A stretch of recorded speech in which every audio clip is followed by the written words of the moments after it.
All right, let's get right into it. Have you ever stared at your payslip and just thought, wait a minute, why is my basic salary so low compared to my total package? You're not alone. It's a question millions of us have asked. And the answer isn't as simple as you might think. It's not just about your company's policy or what's standard in your industry. The way your salary is structured, well, that's actually the result of a really long and honestly fascinating legal battle.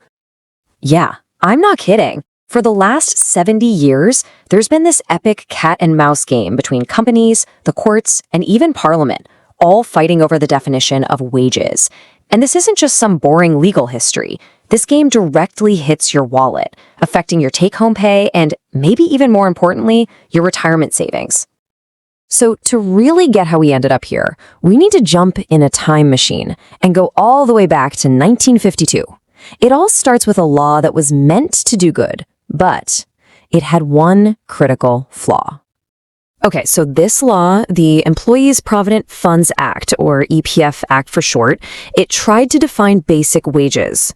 On the surface, it looked simple. It said basic wages includes all emoluments, which is just a fancy way of saying everything you earn. But here's the catch. It then listed a bunch of things to exclude, like your house rental allowance, overtime, bonuses, and so on. This whole include this but exclude that setup, it created a loophole, a gray area that would spark legal battles for decades to come. And it didn't take long for things to get complicated. The first huge legal showdown hit the Supreme Court just a decade later, in 1962. The court tried to step in and fix things, bring some clarity and fairness to the table. But what they did, well, it backfired in a way nobody saw coming. This timeline right here really maps out the whole saga. You can see it starts with that fuzzy law back in 52, then bam, that huge court ruling in 62, which set the stage for the next 50 years. Then things get shaken up big time in 2019 with a game-changing judgment, which finally leads Parliament to step in with a fix in 2020. Every single one of these points completely changed the rules of the game for your paycheck. So let's zero in on that 1962 ruling. The court came up with this idea called the principle of uniformity. And the logic was actually pretty simple. They said, look, for something to count as basic pay for your PF contribution, it has to be paid uniformly. Meaning, if not every company pays it, or if not every single employee in a company earns it, then nope, it's not basic pay. And this is where things get really wild. The court was trying to create a fair, standard system, right? But what happened was the complete opposite. Instead of being a rule for fairness, it became a literal blueprint for how to avoid paying more into the Provident Fund. Companies basically thought, oh, so if an allowance isn't uniform, it's excluded? Great. And they started inventing all kinds of special allowances just to get around the rule. This gave birth to a practice we now call wage splitting. And I bet you've seen this on your own payslip. You see basic salary, and then a long list of things like special allowance, conveyance allowance, education allowance. The list goes on. The strategy was simple. Keep the basic part of the salary as low as possible and chop up the rest into these different allowances. By doing that, they could legally shrink their PF contributions, which meant less money going into your retirement pot. So this goes on for 50 years. 50! It just becomes the way things are done. But then, in 2019, the Supreme Court decided enough was enough. They stepped in with a case called Vivekananda Vidya Mandir. And let me tell you, this judgment was a bombshell. It completely turned the old system on its head. And the court got really smart about it this time. They came up with something called the camouflage doctrine. Brilliant name, right? They decided to stop looking at the name on the payslip, like special allowance, and instead look at what the payment actually is. The court's message was crystal clear. We don't care what you call it. If it's a fixed payment that everyone gets, it's essentially part of the salary. It's camouflaged as an allowance, and we're going to treat it as basic pay for PF. So this ruling really brought three huge game-changing shifts. First, substance over form. What the payment is matters more than what it's called. Simple. Second, they doubled down on the idea of a universality test. If pretty much everyone gets the allowance as a standard part of their pay, guess what? It's basic pay. And third, and this is a big one, they flipped the script on who has to prove what. Now, the burden of proof is on the employer. They have to prove why an allowance shouldn't be included instead of the other way around. But even with this powerful Supreme Court judgment, it was still a court ruling interpreting a flawed law. The original law itself was still on the books. So Parliament finally decided to step in and end this 70-year-long game for good. Their solution? Forget about complicated legal principles. Let's just use simple math. And this brings us to the big one, the 50% rule, part of the new code on Social Security. This is a total game changer because it's just a straight-up formula. It says that the sum of all your excluded allowances, HRA, bonuses, all that stuff, cannot be more than 50% of your total pay, period. If it goes over that 50% mark, the extra amount automatically gets counted as part of your basic wages for your PF calculation. No more arguments, just math. This table really sums up the massive shift perfectly. We went from a world of subjective legal arguments, where lawyers would debate for hours about the nature of an allowance, to a world of cold, hard numbers. Compliance isn't about winning an argument in court anymore. It's about running the numbers correctly in a spreadsheet. But this new rule creates a really interesting and kind of surprising paradox. Think about it. The rule was designed to stop companies from suppressing fixed pay, right? But now it could accidentally penalize companies for giving out high variable pay, like a big annual bonus. How? Well, that massive bonus, even though it's a one-time thing, could push the total of your excluded payments over that 50% line for the year. And if that happens, the company might have to pay PF on part of a bonus that was never guaranteed in the first place. Okay, so after this whole 70-year saga of legal battles and new laws, what does this actually mean? For you, for your paycheck, and for your retirement? Let's break down the bottom line. First things first, you need to know that we're kind of in a weird in-between phase right now. The new code on Social Security with that 50% rule has been passed, but it hasn't been fully rolled out everywhere yet. So as of today, the 2019 Supreme Court ruling is what counts. But every company knows the 50% rule is coming, so they're all on this twin track system. They have to follow today's rules while getting ready for the new rules of tomorrow. All right, let's talk about the direct impact on your wallet. Here's the potential bad news. Your monthly take-home pay might actually go down. Why? Because a bigger chunk of your total salary is now going to be counted as basic wages. And a higher basic wage means a higher monthly deduction for your Providence Fund. But, and this is a big but, there's some really good news on the flip side. That bigger deduction from your paycheck, it's matched by an equally bigger contribution from your employer, and all that extra cash goes straight into your retirement fund. So yeah, your monthly in-hand salary might feel a little smaller, but your long-term savings for the future, that's getting a serious boost. So here we are. This move to a simple formula is a huge, irreversible shift. It finally ends 70 years of confusion and legal battles, which is a good thing. But it leaves us with one last big question to chew on. By swapping out those complex legal ideas for a simple number, 50%, have we actually found the perfect balance? The right mix of fairness for employees, flexibility for companies, and security for all of our futures? That's the billion-dollar question we're now facing.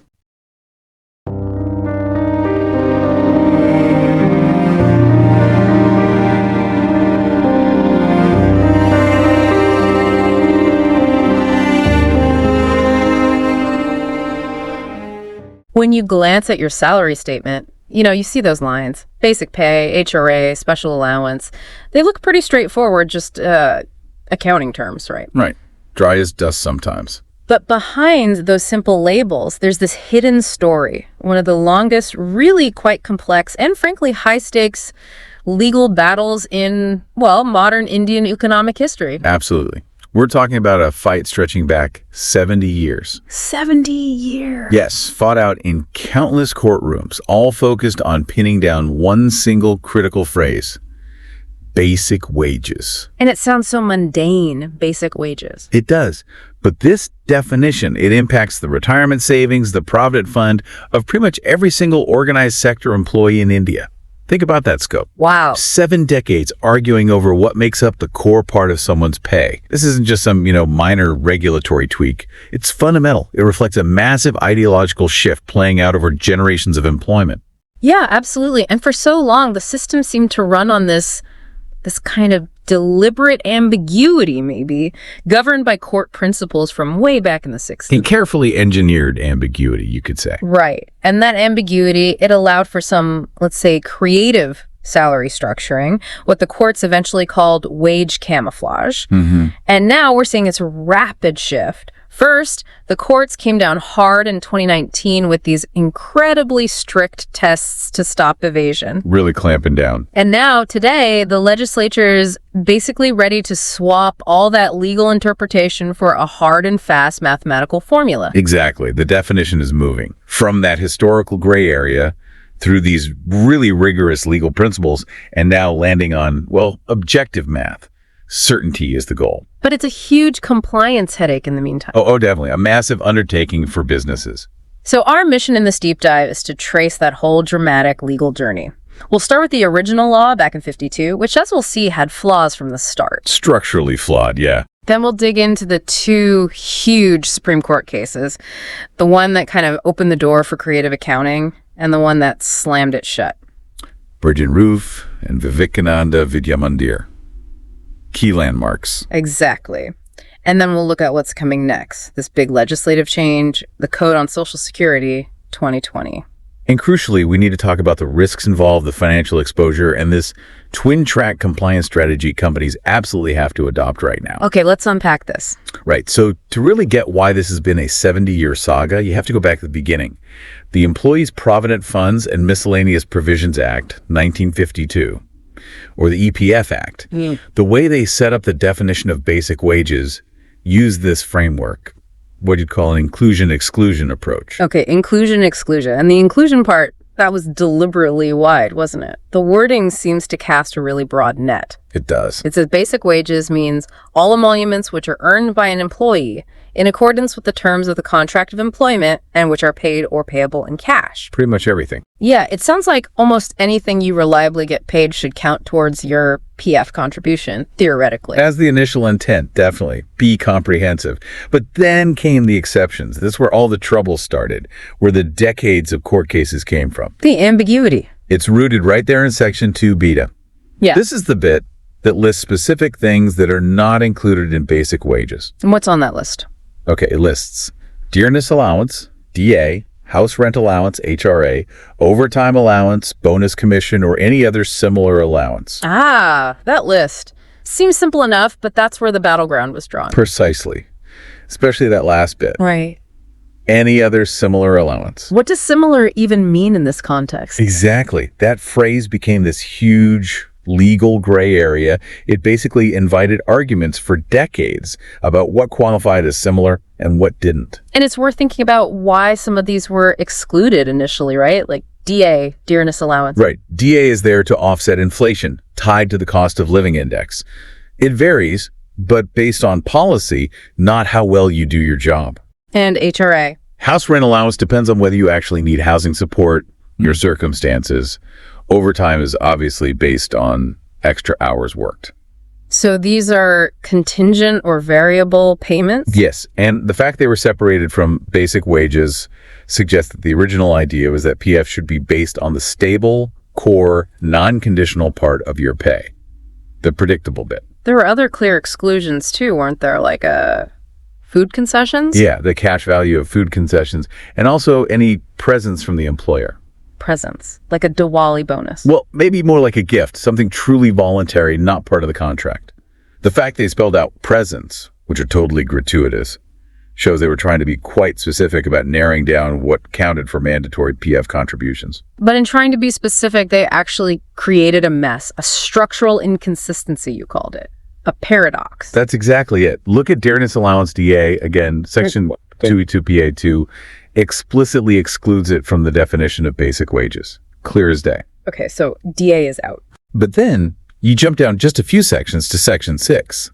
This section defines what you actually calculate the PF contribution on. And guess what? It puts DA back in. It puts DA right back in. So, wait. The law defines basic wages without DA, but then immediately says you must contribute PF on DA. Yes. Structurally, It's saying two contradictory things. It defines it one way, then treats it another way for the actual calculation. It's fundamentally confusing. No wonder there were arguments. It basically threw the whole thing open. It forced the courts to figure out what Parliament intended for all the other exclusions on that list. HRA, bonus, commission, those similar allowances. Were they meant to be out permanently, like the definition suggested? Or could they be pulled back in for contributions, like DA was? The law just didn't say. And that silence, that gap, created this inevitable long-running conflict. Employers naturally wanted to exclude as much as possible to keep PF costs down. And the EPFO, the Provident Fund organization, wanted to include as much as possible to, well, boost employee retirement savings. Exactly. A 70-year tug of war, rooted in that initial legislative ambiguity. Okay, so this basic confusion in the law itself just begged for a court ruling to sort it out. It did. And that brings us to the first really definitive Supreme Court judgment, the one that set the tone for decades. That was the Bridge and Roof case in 1962. Bridge and Roof India, LTD versus Union of India. What was the specific fight about there? The core of the dispute was something called a production bonus. Bridge and Roof, they were a big manufacturing company. Right. And they had this bonus scheme. But crucially, it was conditional. It wasn't guaranteed. You only got it if the company's production hit a certain target, say, exceeded 5,000 tons a year, something like that. So performance-based. Exactly. Now, the central government, using its powers under Section 19A of the Act, issued a directive saying, nope, this production bonus needs to be included in basic wages for PF calculations. And Bridge and Roof disagreed. What was their argument? Their argument was pretty straightforward statutory reading. They pointed back to Section 2B, that exclusions list. It just says bonus is excluded. Doesn't say what kind of bonus. No qualification at all. Doesn't specify profit bonus, festival bonus, attendance bonus, nothing. So Bridge and Roof argued bonus must mean all types of bonus that were common back then, including our production bonus, which is clearly contingent on performance. Makes sense from a purely textual reading. It did.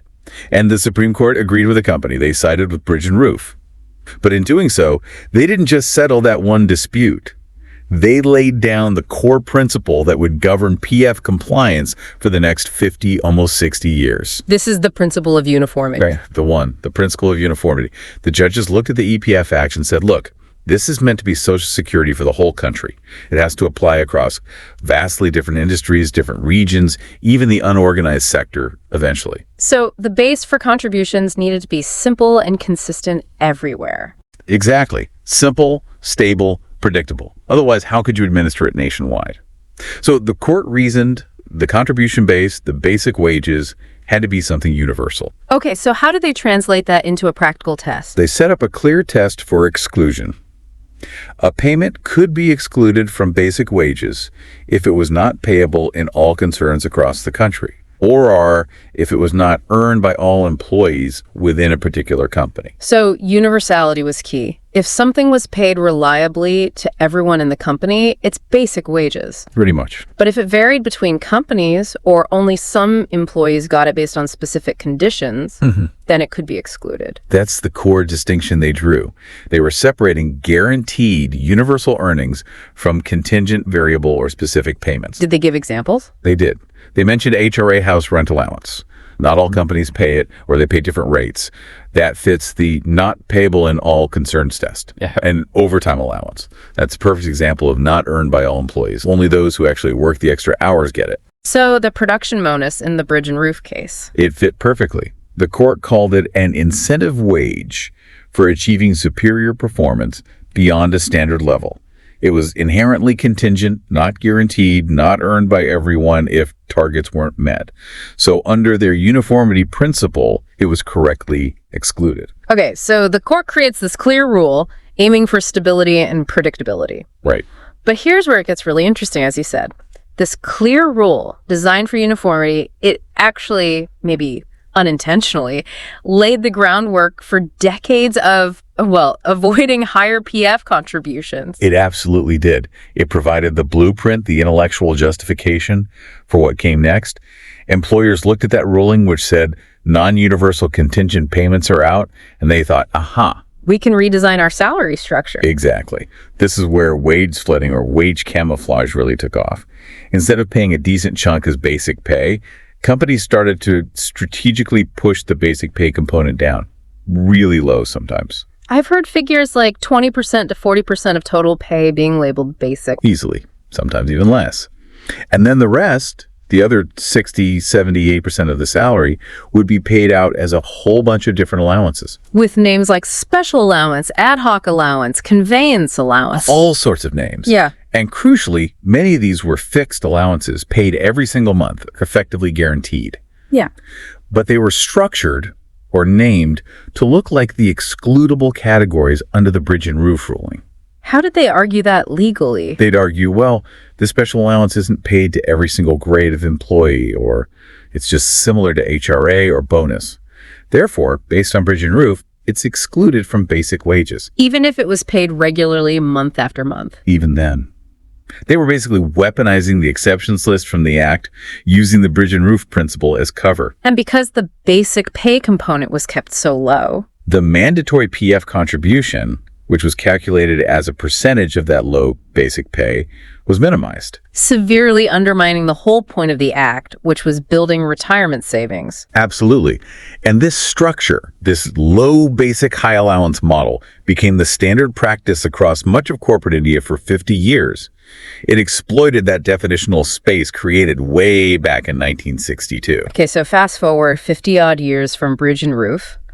By the late 2010s, this practice of wage splitting was just rampant. It was the norm, widespread. And the Supreme Court presumably couldn't just keep ignoring the fact that the spirit of its own 1962 ruling was being, well, systematically undermined. Exactly. The system was clearly being gamed. The camouflage was obvious. So that sets the stage for the next landmark judgment. The 2019 case, Regional Provident Fund Commissioner versus Vivekananda Vidyamandir. This was the big correction, right? It was a direct judicial strike against that practice of using fixed universal allowances to artificially push down the PF wage base. The court basically said, enough is enough. This isn't what the law or even what Bridge and Roof intended. But here's a key point the sources stress. The 2019 court didn't actually overrule the 1962 Bridge and Roof decision. No, they didn't. Why not? Overruling it seems like the simplest way to fix the problem. Well, imagine the chaos. Bridge and Roof had been the law of the land for over 50 years. Countless contracts, salary structures, financial plans were based on it. Overruling it retrospectively would have triggered an avalanche of litigation and uncertainty. Okay, fair point. So if they didn't overrule it, how did they legally force all these fixed allowances back into the basic wages calculation? Isn't that just playing word games? It's a really good question, and it shows how the 2019 court approached it quite cleverly. They didn't throw out the core Bridge and Roof principle, the principle of uniformity. Instead, they said they were refining and weaponizing it against evasion. Refining and weaponizing. How? They argued that these fixed allowances, the ones paid regularly and predictably every month, were never really allowances in the sense Bridge and Roof meaning contingent or non-universal payments. So they were saying these weren't true allowances at all. Exactly. They were saying these were actually basic wages that had just been deliberately mislabeled or camouflaged to avoid PF. This is the substance over form idea, right? Look at what the payment is, not just what it's called. Precisely. Substance over form. The 2019 judgment brought in a much tougher version of the universality test. It shifted the focus. How so? The new test effectively became, is this allowance paid universally, necessarily, and ordinarily to all employees, or even just to a specific identifiable group of employees within this particular company? So not across all companies nationwide, but universally within the firm. Yes. If an allowance is essentially guaranteed, fixed, paid regularly to everyone or everyone in the category in that company, then regardless of its name, special allowance, conveyance allowance, whatever the court said it is, in substance, part of their basic wages and PF must be paid on it. And they were pretty blunt about it, weren't they? Using that term camouflaged. Oh, yes. They explicitly called out the practice, stating these payments were camouflaged as part of an allowance so as to avoid deduction and contribution. That's the camouflage doctrine right there. They named the game. So let's recap the shift in the test. Bridge and Roof, 1962, basically asked, is this allowance paid across all companies? Broadly speaking, yes. Inter-firm consistency. Vivekananda Vidyamandir, 2019, now asks, is this allowance fixed and paid across all relevant employees in this specific firm? Exactly. Intra-firm universality and its actual nature. Is it fixed or truly variable? If it's fixed and universal within the firm, it's in. It fails the refined test. Okay, that's a huge shift in principle.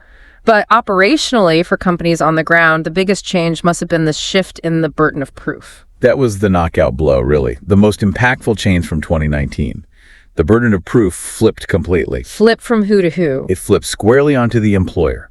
Before 2019, an employer could often just say, look, the pay slip calls this special allowance. It's listed in Section 2B2 as potentially excludable, so we're excluding it. The onus was often on the PF department to prove it should be included. And after 2019? After Vivekananda, that's not enough. Not even close. To legally exclude any allowance now, the employer has the positive duty to produce robust, concrete evidence. Evidence of what? Evidence proving that the payment is genuinely variable, linked to performance, output, etc., genuinely contingent, not guaranteed, or genuinely non-universal, not paid to everyone. So they need clear contracts, detailed company policies, maybe payroll records showing the variability. Exactly. Strong, verifiable documentation is key. And here's the kicker. If the employer cannot produce that solid proof for an allowance they've been excluding, Then what? then legally, that payment is presumed to be basic wages. It automatically is pulled back into the calculation. And that triggers PF contributions. Not just going forward, but potentially retrospectively. Ouch. Yeah. This single change transformed EPF compliance. It went from being a somewhat passive legal interpretation exercise to requiring active, meticulous, ongoing documentation and justification for every single allowance being excluded. The default position became, if in doubt, it's basic wages. Okay, so that rigorous 2019 judgment basically reset the rules of the game, which brings us to where companies are right now. A very tricky spot. Because they can't just worry about complying with the Vivekananda ruling, tough as that is. They also have to get ready for the next big change, that Code on Social Security 2020. Exactly. This is why we talk about the twin-track compliance framework. Employers are essentially forced to manage two parallel compliance streams simultaneously. Okay, what's track one? Track one is immediate present-day compliance. This is all about aligning with the principles laid down in Vivekananda Vidyamandir. So digging into those allowances, checking for camouflage, ensuring substance over form. Yes, eliminating those fixed universal allowances that fail the 2019 test, making sure your documentation is rock solid to justify any genuine variable pay you're still excluding. This is about mitigating your current audit risk. Track two. Track two is strategic planning. This is about preparing for the future under the Code on Social Security. That code, when it comes fully into force, replaces the Vivekananda principles with that strict mathematical formula. The 50% rule we mentioned earlier? Precisely. So track two involves modeling the impact of that formula, planning potential salary restructuring, getting systems ready. You have to do both tracks at once. Now, after the 2019 Vivekananda ruling, things got pretty heated on the ground, didn't they? We heard about a flood of audits from the EPFO. Oh, absolutely. There was an immediate reaction from the field offices. A surge of quite aggressive audits started happening. How aggressive? They were often proposing huge retrospective demands, sometimes going back 3, even 5 years, demanding massive arrears based on the new interpretation. It caused widespread panic in the industry. Understandably. Yes, and that initial, perhaps overzealous enforcement wave actually prompted a course correction from the EPFO's own central office. Right, this was that important circular in August 2019. Correct. The central EPFO issued a circular to its field officers, basically saying, hold on, let's be measured here. It specifically prohibited what it termed roving inquiries. Roving inquiries, meaning speculative audits, fishing expeditions launched without any initial concrete reason to suspect evasion, just randomly picking companies and digging deep, hoping to find something. So they put some guardrails in place. They did. The circular established a crucial new enforcement rule. To initiate an investigation specifically into wage splitting under Vivekananda, the PF officers needed to have prima facie evidence of arbitrary bifurcation of wages with intention to avoid EPF liability. Prima facie evidence and intention. Those words are key. Very key. It shifted the focus slightly. It suggests the EPFO should ideally target cases where there's some initial indication of deliberate artificial wage structuring, not just pursue every company with a low basic pay ratio automatically. So, if a company had a historically low basic pay, but could show maybe a logical, well-documented reason for its structure before 2019, they might have a slightly better procedural defense against being labeled an intentional evader. That's the theory, yes. It provides a small degree of operational breathing room, focusing resources on clear-cut cases of intentional avoidance. But The risk is still huge if they find you non-compliant. immense, especially retrospectively. If an audit concludes that you did wrongly exclude allowances before 2019, the financial fallout is severe. Let's break down those financial risks again. They really stack up. They do. First, there are the back contributions. The company owes the arrears for its own share, obviously. And the employees share too. Yes, and that's a major headache.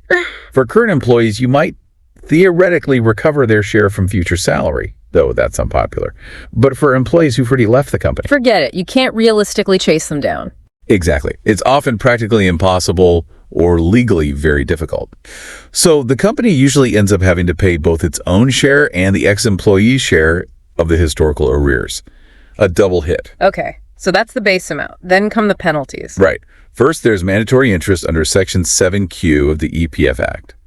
This is levied on the total arrears amount. And the rate. Currently, it's 12% per annum, calculated from the date the contribution was originally due until the date it's actually paid. Over several years, that 12% simple interest really adds up. Okay, arrears plus 12% interest. What else? Then comes a big one. Damages under Section 14B. This is a penalty for the default itself. And the law says this can be up to 100% of the arrears. That sounds terrifying. How does it actually work? Is it always 100%? No, not always. It's levied by the Central PF Commissioner, and there's usually a tiered scale based on how long the default lasted. Well, for a short delay, say less than 2 months, the damages might be around 5% of the arrears. Wow. But if the default period stretches out, say, beyond 6 months or for several years, as in these wage splitting cases, the percentage climbs steeply. It can absolutely hit that maximum 100% cap for long-term defaults. So let's paint the worst case picture. A company gets audited, found non-compliant on wage structure for the past 5 years. They could be looking at 1, the full amount of back contributions, employer and potentially employee share. 2, 12% annual interest on that entire amount for 5 years. And 3, damages potentially up to another 100% of the original arrears. Wow, that could easily triple or more the initial underpayment. It's not just a slap on the wrist. It could genuinely threaten the company's survival. For some businesses, absolutely. It turns a compliance oversight into a potentially crippling financial liability. And we're also seeing technology playing a bigger role in enforcement now, aren't we? Yes, definitely. The EPFO is moving away from purely manual reactive audits towards more proactive data-driven compliance monitoring. Like the changes to the ECR system. Exactly. The electronic challenge come return, the ECR system, which companies use to file their monthly PF returns. It's being revamped. The new version, ECR 2.0, is set to be fully effective from September 2025. And how does that help enforcement? The new system is designed with built-in checks and validations. It's expected to use algorithms to analyze the data being submitted, for instance, automatically flagging returns where the ratio of excluded allowances to basic wages looks suspiciously high based on certain parameters. So the system itself might proactively red flag potential non-compliance before an audit even starts. That's the idea. It represents a shift towards more automated preventative compliance checks. It makes simply relying on creative naming conventions or complex paper trails much harder to sustain long-term. The algorithms will be looking at the numbers. Okay, so that's the tough reality of track 1, dealing with the Viva Canando fallout. Now let's switch fully to track 2, preparing for the future under the Code on Social Security 2020. Right. If Vive Cananda was the judiciary's way of trying to enforce the spirit of the old law, the Code on Social Security, or COSS, is Parliament's attempt to just rewrite the rules entirely, to replace all that subjective interpretation with cold, hard math. Getting rid of the ambiguity that caused 70 years of fights? That's the stated goal. And the cycle of litigation provides certainty. Replace those qualitative principles-based tests like, is it contingent? Is it camouflaged? With a clear, objective, quantitative formula. And the absolute core of that new formula is this 50% rule, sometimes called the 50% proviso. Can you break down exactly how that works? Sure. It's actually quite simple in concept. The code introduces a new unified definition of wages for Social Security purposes. Within that definition, it still lists certain exclusions, things like HRA, bonus, commission, overtime, similarly to the old act. Okay. But, and this is the crucial part, it adds a proviso, a condition. It says that the total sum of all these excluded allowances cannot exceed 50% of the employee's total remuneration. Cannot exceed 50%. So there's a hard cap on how much of your pay can be made up of these traditionally excluded components. Exactly. Let's take your earlier example. A common pre-Vivekananda structure might have been 30% basic pay and 70% allowances. Right. Under the Code on Social Security, that 70% allowance structure is immediately non-compliant. It breaches the 50% limit. So what happens then? You just ignore the extra 20%? No, quite the opposite. The rule says if the total value of your excluded components, the 70% in the example, goes over the 50% threshold, then the excess amount. The amount above 50%. Yes, the excess, which is 20% in this case, 70 minus 50, gets automatically added back into the statutory wages figure for calculating PF contributions. Ah, I see. So it effectively creates a mathematical floor. Your PF wage base must be at least 50% of your total remuneration, no matter what you call the different components. Precisely. If your basic pay is only 30%, the law automatically pulls in another 20% from your allowances to bring the contribution base up to that mandatory 50% minimum. This seems clearly aimed at stopping that historical wage splitting game where basic pay was kept artificially low. Absolutely. That's its primary target. To ensure a more substantial and predictable contribution base for retirement savings.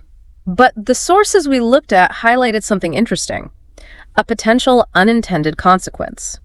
This rule, designed to hit fixed allowances used for camouflage, might actually create problems for companies with genuinely high variable pay.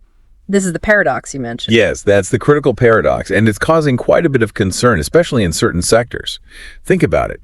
The rule targets structures where fixed pay was suppressed, but the 50% calculation looks at all excluded components added together.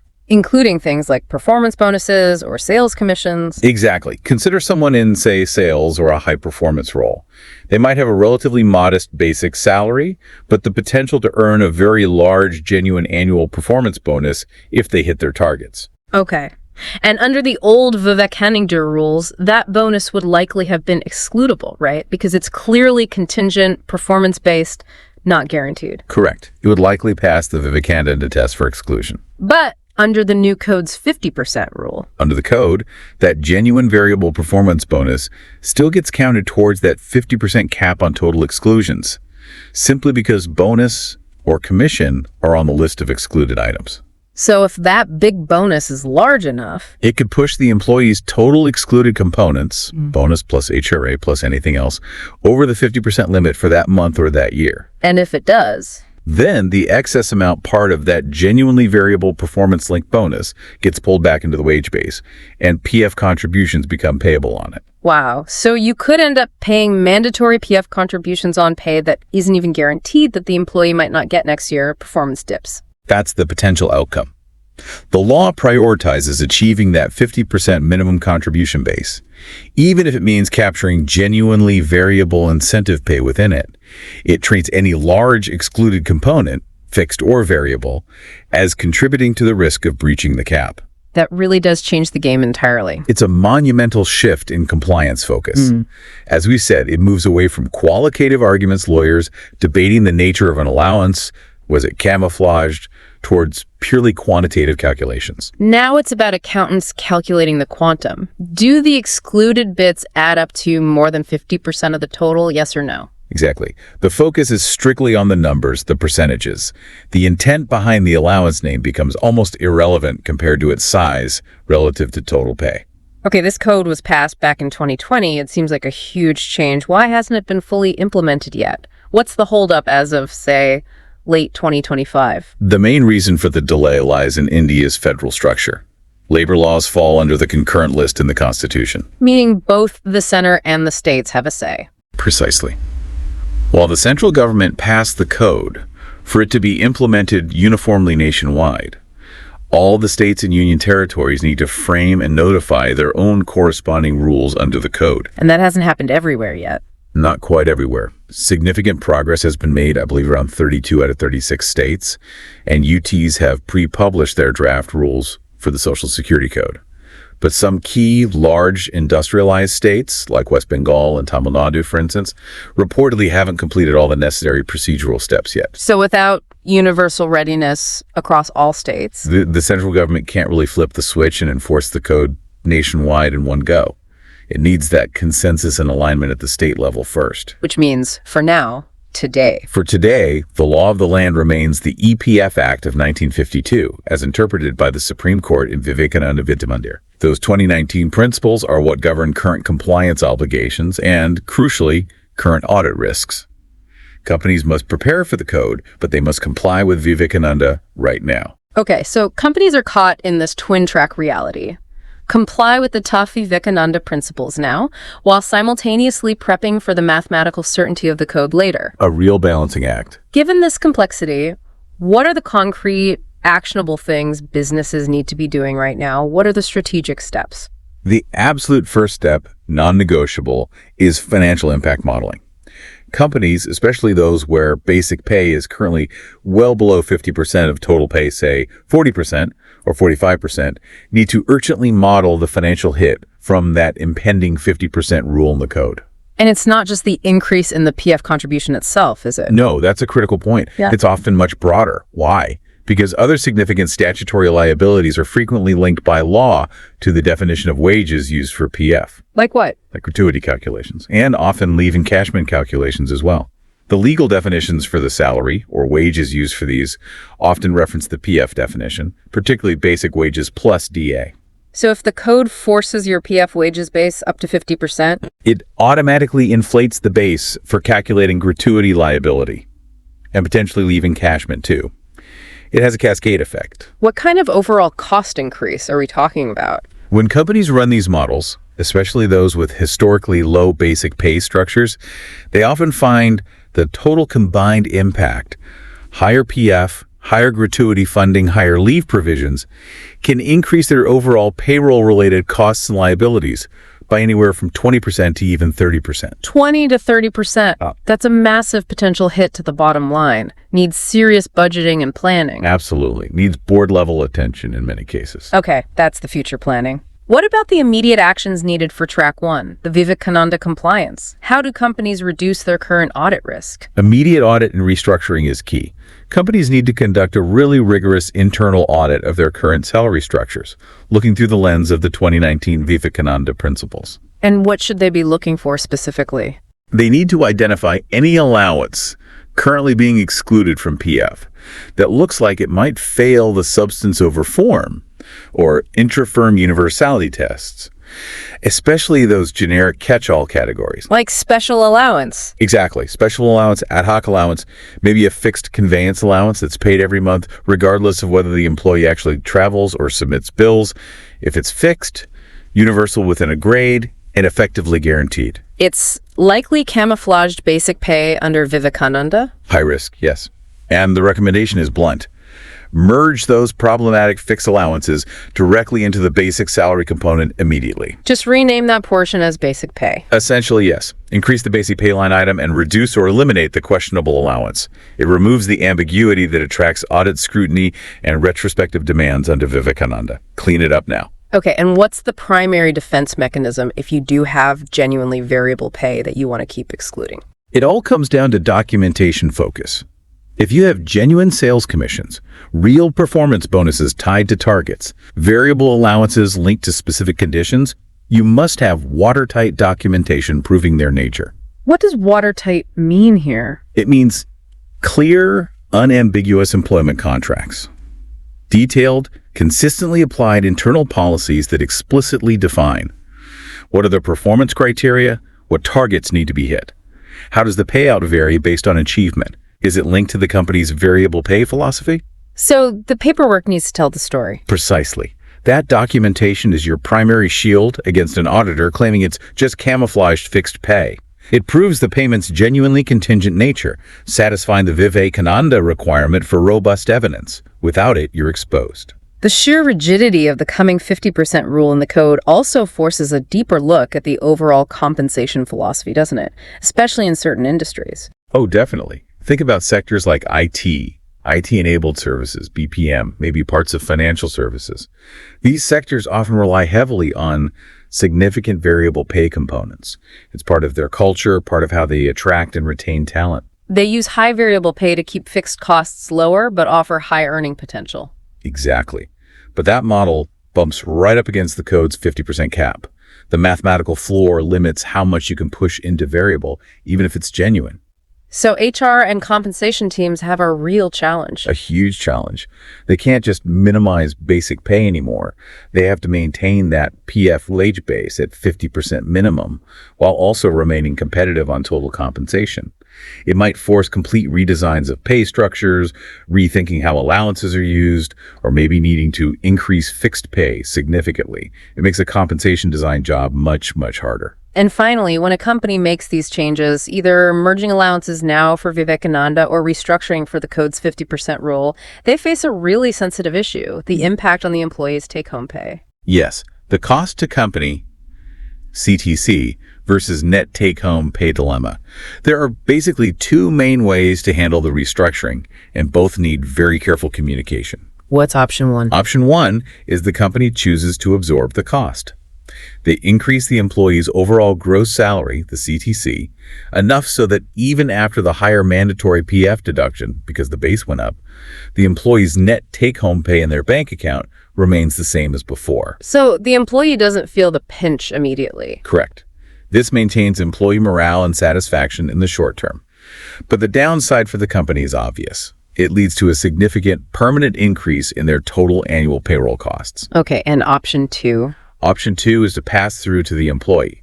Here, the company keeps the overall CTC constant. They just rejig the internal components to meet the new rules, for example, higher basic, lower allowances. So the total cost to the company stays the same? Yes, but because a larger chunk of that same CTC is now being deducted for PF, the employee's actual net take-home pay, the money they receive each month, goes down. That sounds like it could cause problems. It definitely can if not handled well. This option saves the company money compared to option one, but it requires crystal clear, transparent communication with employees. Explaining why their take-home is lower. Exactly. Explaining that this change is legally mandated, it's not the company trying to cut pay, and, crucially, framing it positively. While their immediate cash in hand is lower, their long-term retirement savings, PF balance, and potentially other benefits like gratuity are increasing significantly. Transparency and emphasizing the long-term benefit are absolutely non-negotiable to manage employee expectations and avoid serious unrest. #outro. So when you step back and look at this whole 70-year journey, the direction of travel is just crystal clear now, isn't it? Seems unavoidable. Yeah. We're seeing this really determined, concerted push, first from the judiciary with Vivekananda, now cemented by the legislature with the code, to significantly expand the Social Security contribution base in India. And really put an end to that long era of minimizing PF contributions by playing with allowance names and structures. Exactly. The era of ambiguity, of exploiting loopholes in definitions, is definitively closing. For employers, the risk profile is changing. It's moving away from the uncertainty of maybe getting caught in a subjective legal interpretation. Towards what? Towards a higher but ultimately much more predictable financial certainty. The cost of compliance under the code will likely be higher for many, but at least it will be clearer based on that mathematical formula. Less room for argument, perhaps. Yeah, the battleground is shifting, isn't it? For decades, the fight was about interpreting the nature of an allowance. Was it fixed? Was it variable? Was it camouflaged? Lawyers arguing principles. And now the new system, the code, it just asks you to calculate the quantum. Add up the excluded bits. Do they cross that 50% line? Yes or no? Simple math, in theory. The lawyers might be replaced by the accountants on this specific point. But you know, with every attempt to create certainty in law, sometimes new questions pop up, which leads to a final thought, maybe something for you, our listeners, to mull over. The new 50% formula in the code is designed to guarantee that the PF wage base is at least half of an employee's total remuneration. But what exactly is total remuneration, that denominator in the 50% calculation? The law isn't perfectly precise on every single element that goes into that total figure. So the fight might shift again. Could it? Could the next generation of legal disputes not be about the allowances anymore, but about precisely defining total remuneration itself? What gets included or excluded from that number, potentially creating new ways to manage the 50% ratio? Something to think about.